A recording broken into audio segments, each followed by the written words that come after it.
Bien voilà, on poursuit notre émission avec notre premier invité officiel, qui est Luc Vigneault. Bienvenue encore une fois à l'émission, Luc. Ben, merci. Parce que c'est pas la première fois que tu viens nous voir. Non, c'est toujours un plaisir Oui. de venir vous voir ici. C'est ça, exactement. Et Oui. Luc, je vais d'emblée, justement, avec la même question qu'on s'est posée avant la chanson.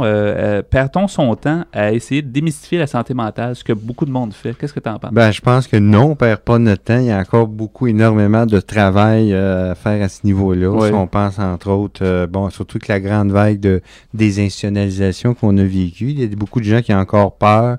Il y a encore le syndrome « pas dans ma cour ». Quand on parle au niveau du marché du travail, etc. Oui. Et il y a encore des gens, je vais donner un exemple, quand j'étais en maison d'hébergement, je reçois un appel de quelqu'un qui était hospitalisé, qui avait fait une tentative de suicide.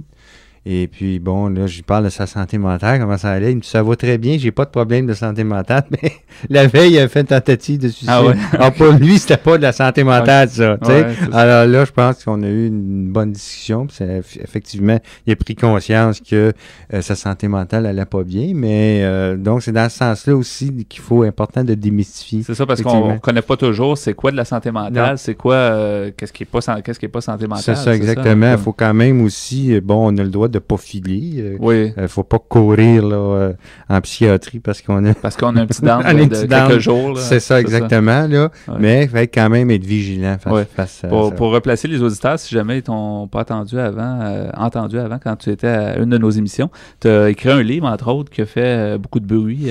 Oui. Ça fait quoi, peut-être un an ou deux? En 97, là, précisément. Donc c'est quand même assez récent, 2 ans. Automne 97, novembre 97. Okay. Ça s'intitule toujours « Aller-retour au pays de la folie ». Oui. C'est aux Éditions de l'Homme, là, que j'ai écrit avec Suzanne Caillou-Cohen. C'est ça. Puis qu'est-ce qu'il y avait de spécial dans ce livre-là, pour replacer un peu? C'est que, c'est ton témoignage un peu. C'est mon témoignage de mon cheminement de ma petite enfance, qu'on passe quand même rapidement, jeune adulte, etc., jusqu'en psychiatrie, parce que je me suis ramassé en psychiatrie. C'est ça. Puis tu dis clairement dans le livre, puis moi, ce qui m'avait bien frappé, parce que je me souviens encore, c'est les descriptions que tu donnais, que tu donnes toujours dans le livre, là, qui sont un peu ce qu'on a toujours eu de la difficulté à mettre le doigt dessus, de dire, c'est comment on se sent, comment une personne se sent quand elle est en psychose, comment une personne se sent quand... C'est ça, exactement, puis ça rentre très bien dans le sujet d'aujourd'hui, de démystifier, dans le sens où, moi, je suis convaincu que enfermer le monde, les attacher, puis les priver de leur sens par des drogues ou tout autre moyen,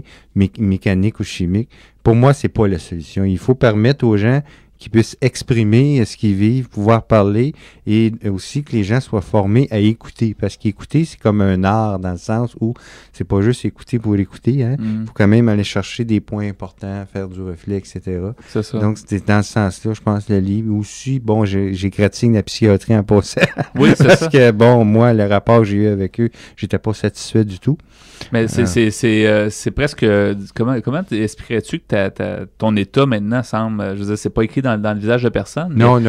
D'avoir fait ce que tu fais puis ce que tu fais encore. Je veux dire, on a de la misère à t'imaginer qu'avant, ça a été vraiment mal pour que tu te ramasses en psychiatrie. Ben, je me suis, étant déçu là, du système public qu'il y avait, je me suis retourné vers les organismes communautaires, là, où les ressources alternatives en santé mentale, où vraiment il y avait un accueil humain, chaleureuse, où on m'appelait par mon nom et non par par ton numéro de chambre. Mon numéro de chambre ou par mon diagnostic de maladie, etc. C'est ça. Bon, on m'écoutait, on me jugeait pas.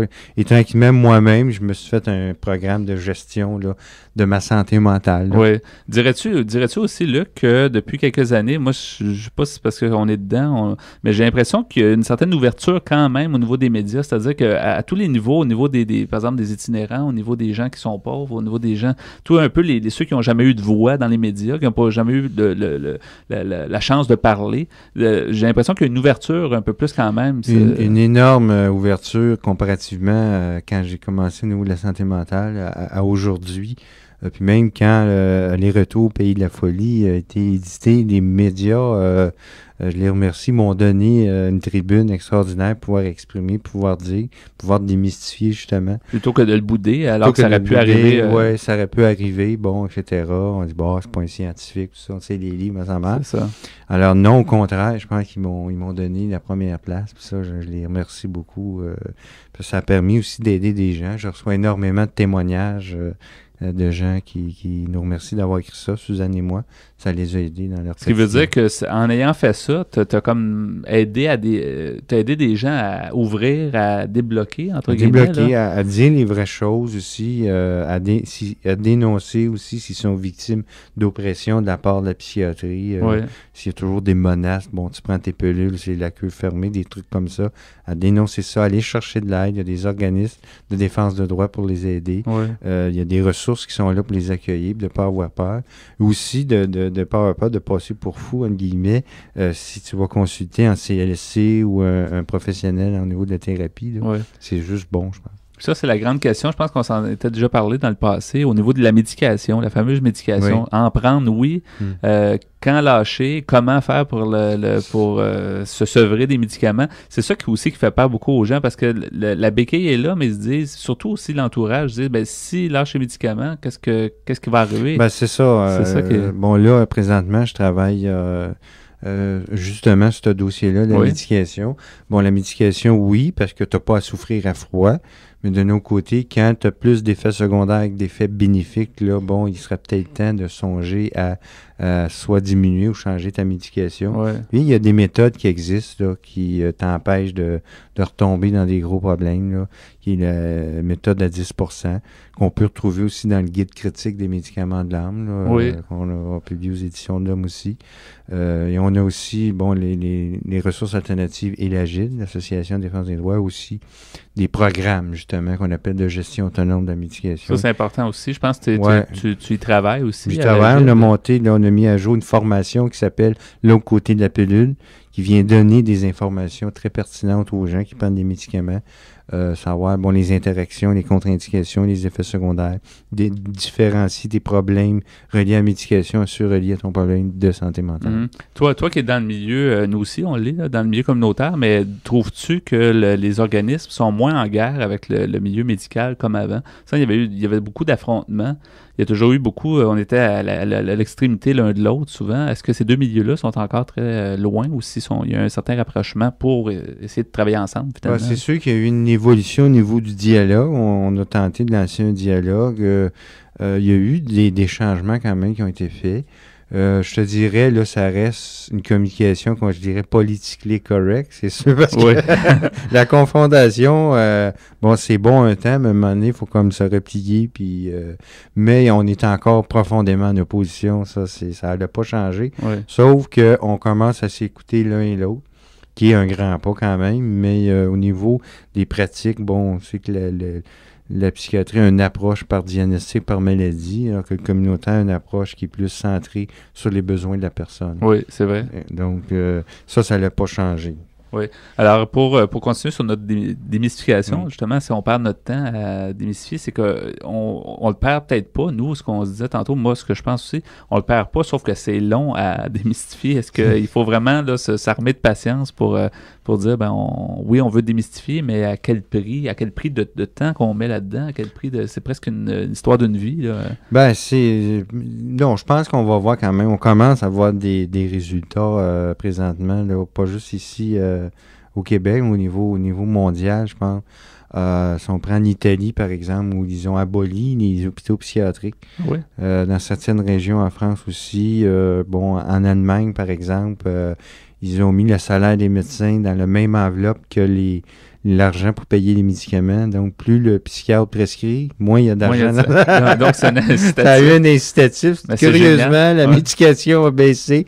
Etc. Mais pourquoi c'est juste dans d'autres pays que ça se fait? C'est parce que là-bas, les médecins voulaient rien entendre. Donc, l'État est obligé de... Puis ici au Québec, il y a quand même des choses qui se font. Les gens sont de plus en plus ouverts. Il y a encore le syndrome pas dans ma cour, tu sais, quand tu veux ouvrir une maison d'hébergement, des affaires comme ça. Là. Mais tranquillement, là, il y a moins de gens qui sont hospitalisés, etc. Les gens se tournent de plus en plus vers les ressources dans la communauté. C'est juste, je me disais toujours, nous, l'histoire de l'émission Folie Douce, ici, elle a 8 ans, depuis 91, 8-9 ans qu'on fait les émissions. Puis c'est pratiquement les mêmes problématiques. Il y a eu une petite amélioration, mais vraiment, c'est un acharnement. Tu sais, si on en fait encore 8 autres années, là, je veux dire, peut-être qu'il y aura mais il me semble que l'évolution est quand même minime, là, mais elle est là. Tu sais, moi je suis en contact avec mes pairs régulièrement, bon, si on recule il y a quelques années, ils étaient gelés comme des balles, les gens qui allaient voir le médecin. Là, c'est moins pire. Donc, on voit que les gens sont plus articulés, sont plus éveillés, sont plus informés aussi grâce à des émissions comme la tienne. Les gens, ils s'éveillent, puis ils questionnent, puis ils sont pas juste victimes d'un système, mais ils sont partie prenante. C'est leur santé mentale. Ouais. Donc, moi, j'ai vu une évolution, mais il reste énormément à faire. En passant, si jamais tu veux laisser le téléphone de l'Agide, les gens qui veulent en savoir plus, ça serait intéressant en terminant. Bon, c'est ça, c'est l'Association des groupes d'intervention en défense des droits en santé mentale du Québec, qui regroupe des organismes en défense des droits. C'est dans le 514-523-3443. Ben, merci beaucoup, Luc Vigneault, d'avoir été avec nous. Merci, toujours aussi intéressant. On va te réinviter. Ça va me faire plaisir. C'est toujours agréable. Merci beaucoup.